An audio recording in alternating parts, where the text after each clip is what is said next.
The year is 1800. At the heart of the Kingdom of Prussia stood Berlin, a city growing into one of the most respected capitals in Europe. People admired its disciplined soldiers, skilled craftsmen, busy markets, and grand palaces. Wide streets echoed with marching boots, church bells, and the sound of wagons carrying goods from every direction. To many visitors, Berlin looked clean, orderly, and full of promise. But that was only part of the story. Long before the sun rose above the rooftops, one ordinary tenant inside a crowded apartment house was already awake. Buckets of water had to be carried upstairs. Fires had to be lit. Bread had to be baked. Floors had to be swept. Before the city could begin another day, someone had already been working for hours. Without people like this, Berlin could not wake. Everything you are about to see has been carefully rebuilt using old maps, building plans, tax records, census lists, paintings, travel journals, household records, and other historical sources from Berlin around the year 1800. At that time, nearly 170,000 people lived in the Prussian capital. The city was growing in trade, government, and military power, but it was still far from the huge industrial city it would one day become. Today, we will not follow kings or generals.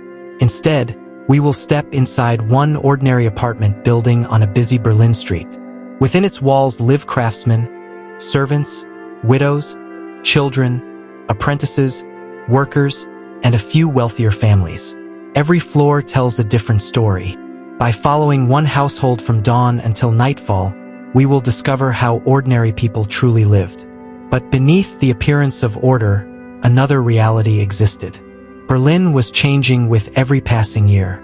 New homes, shops, and workshops filled the streets as more people arrived looking for work and a better life.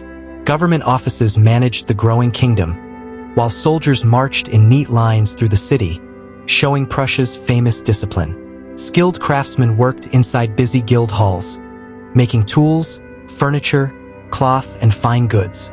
Merchants filled crowded markets with fresh food and products brought along the city's canals.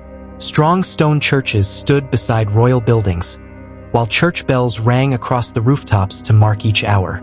Horse-drawn wagons rolled over rough streets, carrying wood, grain, coal, and supplies from dawn until dusk. Wealth was growing, but it was not shared equally. Just a few streets away from the grand buildings stood one ordinary neighborhood, where merchants, craftsmen, servants, and laborers lived side by side behind the same walls. The apartment building looked simple from the street, but inside it held many different lives. Thick brick walls kept out the cold, while a narrow courtyard brought in light and air. Wooden staircases connected every floor, leading past shared wells, small kitchens, fireplaces, and simple privies. Below the ground, dark cellars stored coal, food, and tools. Above, low attics sheltered those who could afford little else. Some rooms also served as small workshops where craftsmen spent long hours making and repairing goods. The building quietly showed each family's place in society. Wealthier families lived in larger front rooms with bigger windows and more sunlight. Skilled craftsmen rented the middle floors with enough space for both work and home. Servants, widows, and poor workers climbed to cramped attic rooms, where fresh air and comfort were harder to find. Even the building itself decided who lived with light and who lived in shadow. Before the first light reached the rooftops, the building was already alive. Heavy buckets of water splashed as they were carried up the wooden stairs.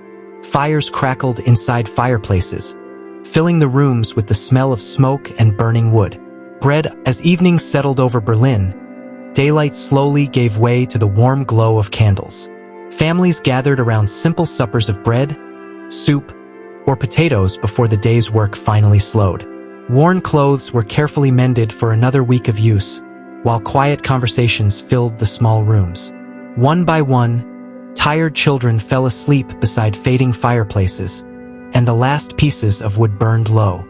Doors were locked for the night, and footsteps echoed through the wooden stairways as neighbors returned home. Outside, the distant sounds of laughter drifted from nearby taverns, while church bells marked another passing hour. In a few larger apartments, families enjoyed warmth and comfort before resting. But in smaller rooms and workshops, Others still worked by candlelight, finishing repairs or preparing for tomorrow. Even after darkness fell, much of Berlin's labor continued unseen. Berlin's greatness was not built by kings alone. It depended on thousands of ordinary people whose names were never written into history. Servants rose before sunrise, craftsmen worked until the light faded, mothers cared for their families, and laborers kept the city moving one day at a time. Soon, war and reform would change Prussia, and the factories of the future would transform Berlin into a very different city. But in the year 1800, no one looking out from this apartment could see what was coming. If you enjoyed this journey into the past, be sure to subscribe for more historical reconstructions. Leave a comment telling us which place or time period you would like to explore next, and share this video with others who love history. As the last candle flickers out, Berlin's true strength is found not in its grand buildings, but in the quiet lives that made them possible. History remembers great capitals, but ordinary people built them.